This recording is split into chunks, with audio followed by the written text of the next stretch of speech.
24 திரைப்படத்தின் திரை விமர்சனம்.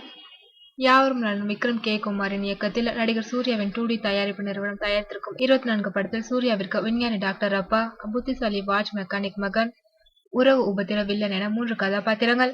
கதை 1990 ஆரம்பமாகிறது.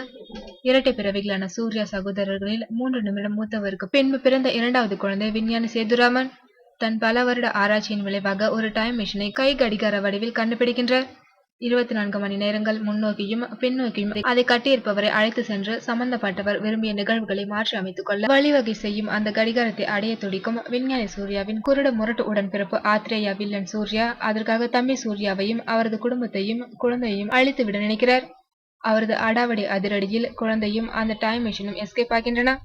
குழந்தை வளர்ந்து ஆளாகி பெரிய சூர்யாவாகி டைம் மிஷின் உதவியுடன் இழந்த பெற்றோரை அக்காலகட்டத்திற்கு சென்று மீட்டெடுத்ததா, பெரியப்பாவை பழி தீர்த்ததா, அல்லது பெரியப்பா சூர்யா முந்திக் கொண்டு தம்பியின் கண்டுபிடிப்பான டைம் மிஷினை கைப்பற்றி தம்பி குடும்பத்தில் எஞ்சிய தம்பி மகனை கொன்றாரா?